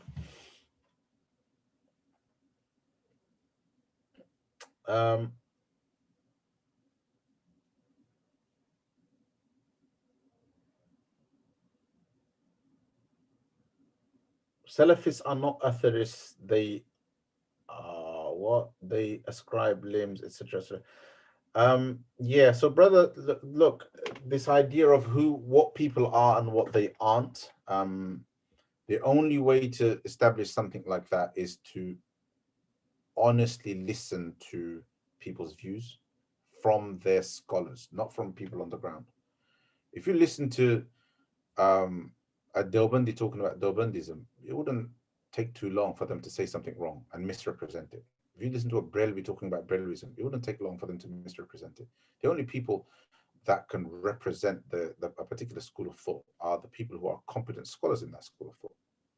So the only people who can speak for Salafism are the competent scholars within Salafism. And I have seen their views, and they don't ascribe limbs to Allah in those terms. They ascribe the references to limbs to Allah that have been ascribed in the Quran, but without any kind of modality. So I don't want to get into it, but it's as simple as that. It's like saying the Quran refers to Allah having a yad, so therefore we affirm that, but we don't know what that we don't know how. Now you might say, oh, but you still affirm limbs, but actually, what exactly has been affirmed here? Nothing's been affirmed other than the ascription. What the point here is that it's, since Allah mentions it in the Quran, we can't ignore it. We can't just ignore the fact that Allah mentions it in the Quran. However, what does it mean precisely? Well, that's a question of modality. We don't know. So if you say this word has been used for Allah in the Quran, we affirm the use of that word, but we don't know the modality of it. You haven't affirmed limbs for Allah, because limbs means these. And they haven't done that. It's not fair to kind of, I'm not Salafi, right? But I like to defend all of the groups, right? So my point is that people very, very often misrepresent each other's opinions. Okay, inshallah. I don't think I've misrepresented Salafism on that point. It is a difficult thing to articulate, but I don't think I've misrepresented it. And what I am absolutely clear about, 100%, is that Salafism believes in laysa kamithlihi shay. They believe in the principle, in that rule of thumb, there is nothing like unto Allah subhanahu wa ta'ala. That is a point of consensus among the three schools. I can tell you that categorically, right? If anyone gets into arguments and debates about this, it's because they're more interested in the debate than in the truth. Okay, you take people's opinion from the competent scholars of that school of thought. That's what you have to do. Okay, regardless of the fact that they attack you, that's a different issue. Maybe we can talk about that one day. That's a different issue. That's a question of attitude, and to some extent, everyone does it. Can you comment on the issue of? Sorry, where am I? Oh, message retracted. Okay, I just saw that message and it's gone. All right, inshallah. So I'm gonna. What if husband and wife differ in school of Aqidah? Good question. Well, if husband and wife differ in school of Aqidah, I just told you it doesn't matter, didn't I? So, what are you going to do? Argue about some minutiae of theology, and that's going to get in the way of the day-to-day function of your marriage? How's that going to happen? It's not. If you understand it the way I've explained it to you, there's no issue. Okay, inshallah. Anyway, Jazakumullah khairan. I hope that was beneficial. I want to apologize for prolonging it, but I hope you've benefited, so therefore I don't have to apologize. But I've enjoyed it. I'm happy to do more of these if you've benefited, particularly the people who are on the Telegram channel, because you're the people I'm most in contact with, probably even more so than people on Facebook and stuff like that. I'm sorry about what happened at the beginning. Actually, it's kind of our fault, because we made the mistake of accidentally posting the link on Facebook, and I think that's how we got trolled. But it's just disgusting what people do, actually, sometimes. I mean, what a way to kind of attack people. And that is an attack, but that's just how people are. Anyway, please make dua for me. Everybody stay safe, everybody stay well. Jazakumullah khairan. And assalamu alaikum wa rahmatullahi wa barakatuh. Assalamu alaikum. Remember the course, and join the Telegram channel, please. It's there. The links are there, both in the Zoom room as well as in the YouTube room. It's just a click and you join, and that's it. Okay, inshallah. Jazakumullah khairan. Assalamu alaikum wa rahmatullahi wa barakatuh. Subhanallah wa bihamdihi, subhanakallah wa bihamdika, ashhadu an la ilaha illa anta, nastaghfiruka wa natubu ilayk. Sallallahu ta'ala wa sallam ala sayyidina Muhammadin wa alihi wa sahbihi ajma'in.